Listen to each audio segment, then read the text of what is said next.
Winnie Atieno, managing for acute G with treatment failure in RVD.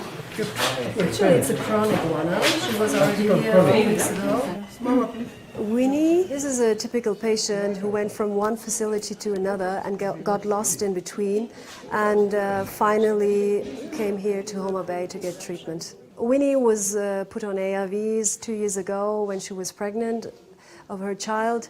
Then she was sent to a facility due to private problems. It didn't work out.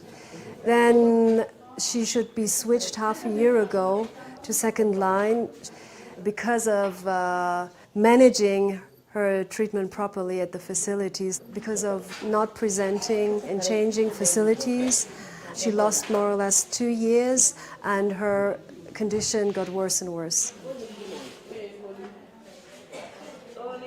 Winnie was admitted to the AIDS ward in Homa Bay Hospital in Western Kenya with late-stage HIV. This means the virus has attacked her immune system, leaving her extremely vulnerable to infection. She's suffering from chronic gastroenteritis. Is the right leg worse from the pain sensation? In nearby beds are Quanta and Mulveen and others like them, all in the same situation.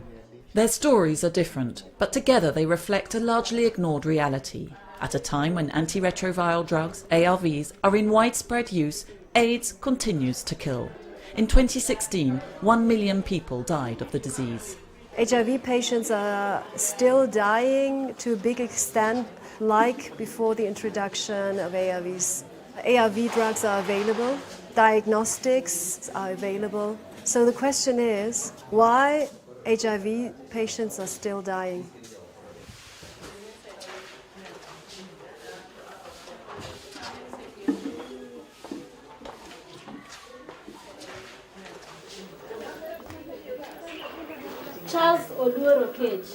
Maintenant qu'on a mis plus de 15 millions de personnes sous ARV dans le monde, on s'aperçoit qu'on a une mortalité qui est liée au sida, qui est différente de ce qu'on avait il y a quelques années. C'est lié soit au fait que les gens aient interrompu leur traitement ou parce qu'ils sont en échec de leur traitement et qu'on n'arrive pas à dépister ces échecs assez rapidement. For the medical team here in Homa Bay, patients whose treatment is failing need specially tailored care. We see majority of them who already know their status, and the majority of them are already on ARVs. Either they have been on ARVs for a long time and they are failing, or they have been on ARVs and they defaulted, adherence problem, and therefore they have gotten opportunistic infections. And this is a challenge in the world. The primary aim of most HIV programs today is to put as many people as possible on treatment. This is based on the principle that once tested and treated, they'll live for years without falling sick. But the reality is more complex. The journey ahead for people living with HIV is strewn with pitfalls. Take this woman, for example. Her husband chased her from her home.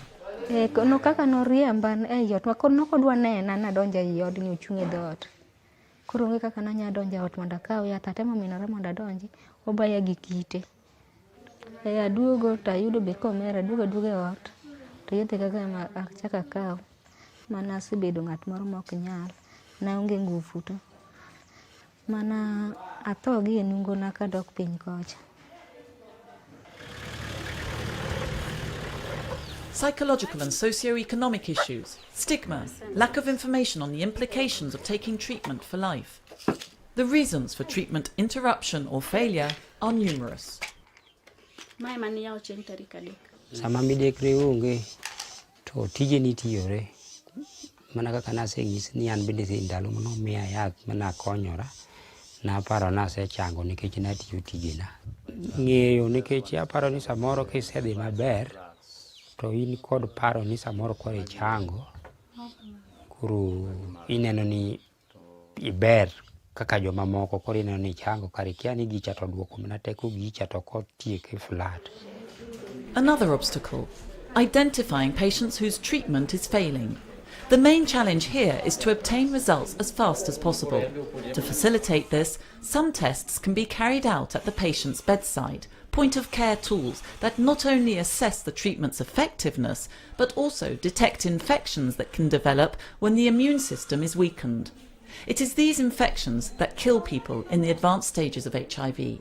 Et donc ce qu'il faut faire au départ, c'est accélérer le plus rapidement possible le dépistage de l'infection opportuniste. Et c'est pour ça qu'à MSF, on appelle aujourd'hui à la généralisation de nouveaux tests qui permettent d'accélérer le dépistage de la tuberculose ou d'accélérer le dépistage de la cryptococcose, qui sont deux des maladies, les infections opportunistes les plus fréquentes, pour mettre les patients les plus rapidement sous traitement. As long as there are obstacles of this kind, the teams will continue to see gravely ill patients admitted to their wards, and many will die shortly after arriving. Medical care is a real challenge. Il faut qu'on fasse trois choses à la fois, c'est-à-dire travailler sur des gens qui ont un état extrêmement faible au départ, dénutris, anémiés, qu'en plus il faut prendre en charge une infection très grave et de manière urgente, et il faut à la fois travailler sur le fait de reconstituer, de recréer les défenses immunitaires du patient. Et c'est ça la complexité dans des milieux où on a des ressources qui sont extrêmement limitées. C'est ça qui est associé à la mortalité absolument terrible qu'on voit encore à l'hôpital aujourd'hui. There's another hidden side to AIDS. The sick who don't even manage to get to the hospital. Either they've never been tested for HIV or they've never had access to antiretrovirals. They remain out of sight and will highly likely die in their homes. Such cases are found in countries where HIV is less prevalent, for example in Central and Western Africa. Access to HIV treatment remains limited, and people die of AIDS as much as 15 years ago, when antiretrovirals weren't commonly available.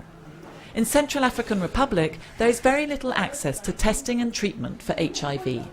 Les patients viennent dans un état avancé de leur maladie parce que souvent, vu leur état, ils préféraient de rester à la maison parce qu'ils ne disposaient pas d'argent pour venir à l'hôpital.